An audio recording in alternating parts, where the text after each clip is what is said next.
people like me. You need people like me so you can point your fingers and say, that's the bad guy. That's the bad guy. That's the bad guy. That's the bad guy. That's the bad guy.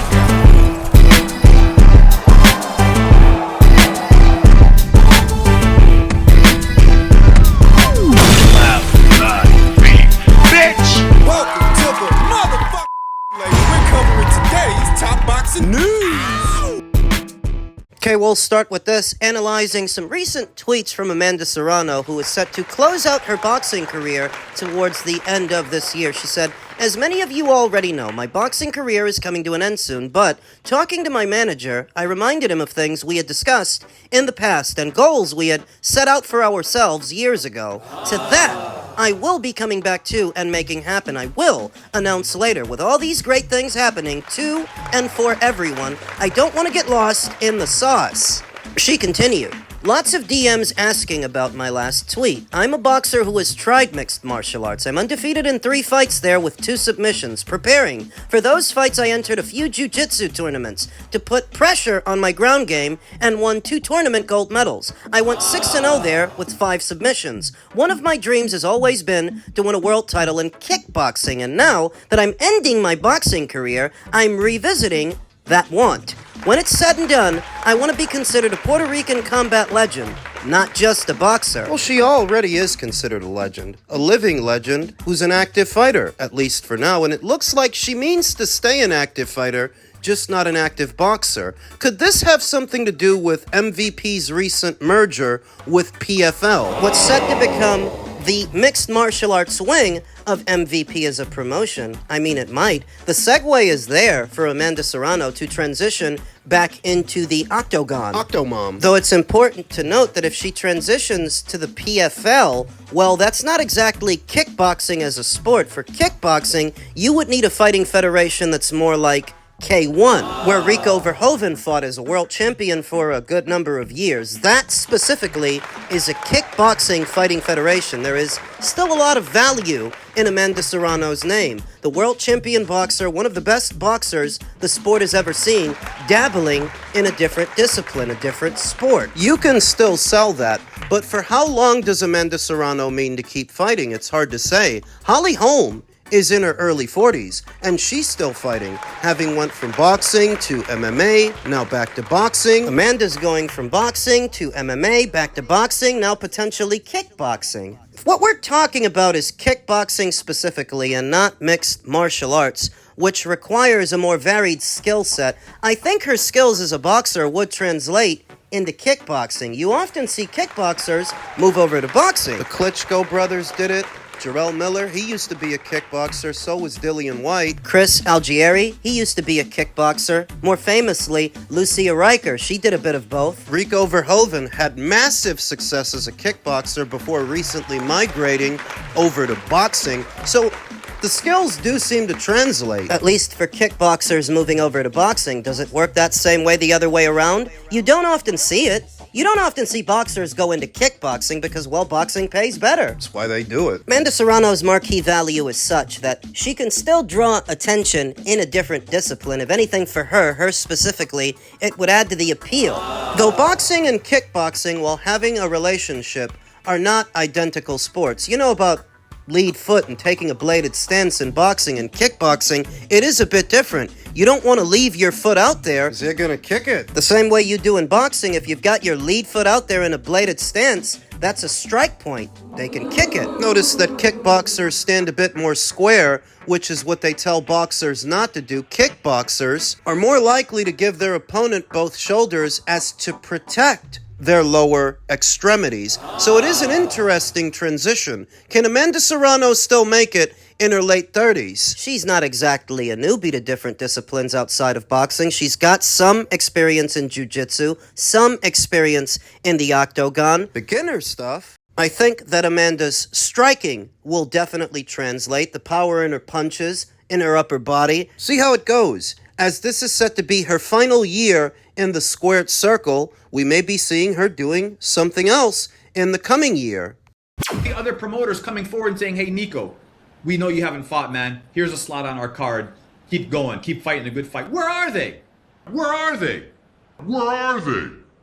Where are they? The question is, if any of them had, would Nico Ali Walsh even be fighting the quote-unquote good fight? Or is he only fighting it because he doesn't have a job? It's what I told you about these activists and activism. Oh, you've got plenty of time to be outraged by every little piece of news you come across because you don't have anything to do. Boxing's equivalent of Greta Thunberg, who went from being outraged over climate change to being outraged over Pakistan. Palestine. Clementine, reacting to this recent soundbite, according to Boxing said, Nico Ali Walsh's manager, Amir Abdallah, is upset at the fact none of the old structure promoters offered him a fight over the last 8 months. You know, now that he's not with Top Rank anymore and they're not pushing this kid and his grandfather down your fucking throat every 15 minutes reminding us that he's the grandson of Ali. I don't know how many times Joe Tessitore and Mark Kriegel didn't throw up in their mouths having to sit through that. According to Boxing Continued, and there you have it, folks. Nico and his manager don't give a fuck about the fighters or the sport, as they claim they do. To them, it's about what they can get out of the revision, even down to the Ali name rights. I'm 100% certain that Nico will be signing to Zuffa, which is why a meeting with his manager was required. That's a stout observation. Why would you have to bring your manager if it's you they wanted to talk to? If the subject was the Muhammad Ali Revival Act, why would your manager need to be present for that? You're not negotiating a fight with them, are you? According to Boxing Continued, think about it, people. They are now publicly in support of the changes to the original act. So, Amir Abdallah, who's been an interesting character in the sport for many years now, if you remember, always seems to pop up here and there in the darndest places. I remember when Saudi Arabian interest in big-time boxing first took shape in the form of Skills Challenge, who was at the helm of the Joshua versus Ruiz rematch that took place in Jeddah, Saudi Arabia. Amir Abdallah was there, acting as a sort of point man for Skills Challenge. If you're observant and have been paying attention, Amir Abdallah always manages to pop up here and there. Associations with Nico Ali Walsh, who we now call Nepo Ali Walsh. 'Cause he's a Nepo, baby. Seen him palling around with former champion Badu Jack here and there, many other fighters. He's upset that in the last 8 months, in spite of all of Nico's activism, none of the major promotional outfits offered him a fight. Well, Top Rank launched his career. They got him started, but... I mean, you got your start under a major promotional outfit, fighting in what was the biggest sports network in the country, and you couldn't make it work. So that all of this violin playing now over the Ali Act or the Ali Revival Act or whatever it's called is no substitute for the boxing skills you don't have, because you're not your grandfather. And this is not philanthropy. The word is out, and many a content creator knows exactly what this is, because this is not philanthropy, and you're not fighting in the name of the fighters. You're using your surname. You're still using your famous granddad's surname to get ahead, and that is all this is. The only reason you have time to do it? The major promoters. They haven't offered you a fight in 8 months, right? Right. So this isn't you doing this out of the kindness of your own heart, but all of the vacancies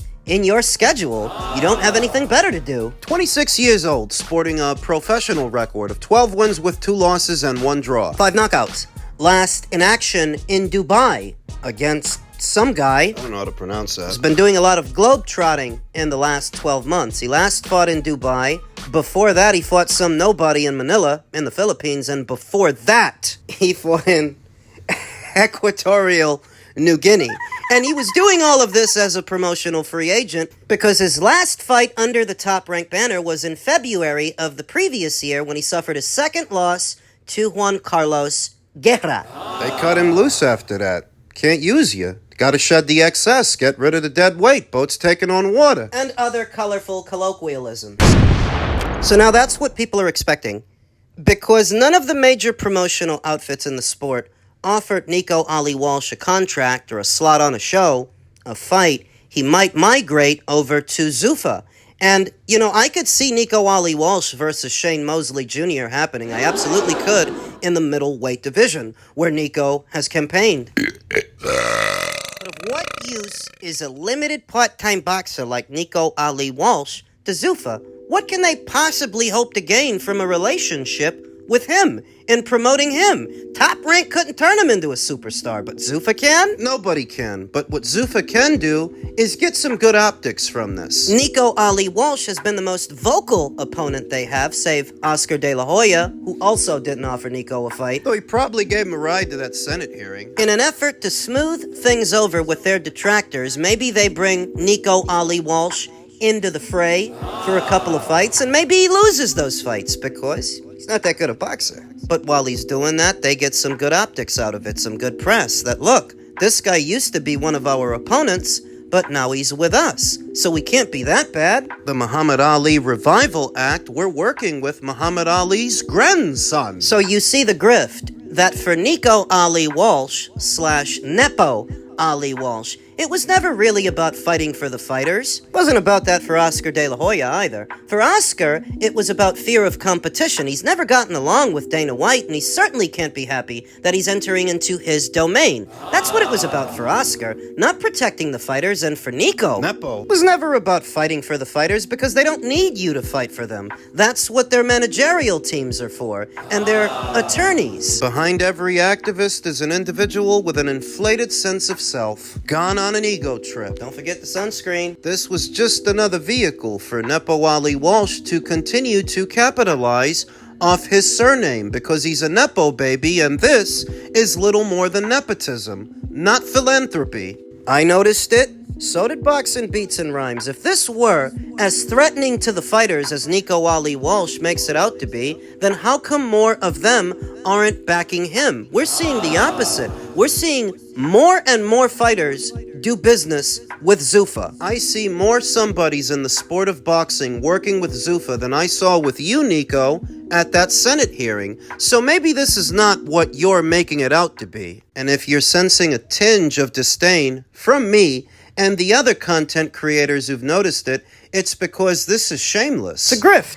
The whole fucking thing. Fighting for the fighters. Won't somebody please think about the fighters? Oh, stop it. Stop it. This is not about the fighters. You're not thinking about the fighters. You're thinking about yourself and finding different ways to capitalize off of your granddaddy's surname. That's all it is. And now it's time for another installment of what has fast become the most popular segment here on the channel. Not the Ring IQ hate mail, but the Ring IQ mailbag, which is a bit more friendly. The Gooch, a friend of the channel, reacting to my recent video about Keyshawn Davis walking away from the Devin Haney fight because he wanted more money, and how I'm blaming him. Gooch said you continue to blame the fighters when the reason American boxing is where it is, when the real blame should go to the promoters and the networks. I'm supposed to blame the promoters and the networks that Keyshawn Davis priced himself out? Diva Dev is the perfect example. Paying him 7 to 8 figures is a guaranteed loss. He is boring, has no fan base, and fights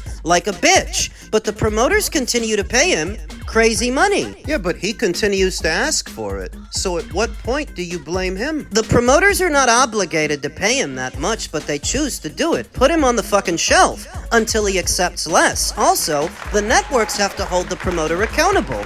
Don't allow them to put on bullshit fights. Promoters need to look out for the long-term good of the sport. It is in their best interests to do so. As for the UFC, I blame the fighters. Well, I blame them all. If they want better pay, unionize, just like the NFL, MLB, NBA, and the NHL. Collective bargaining is the only way to better their situation. Well, Gooch, it's not an either-or kind of deal.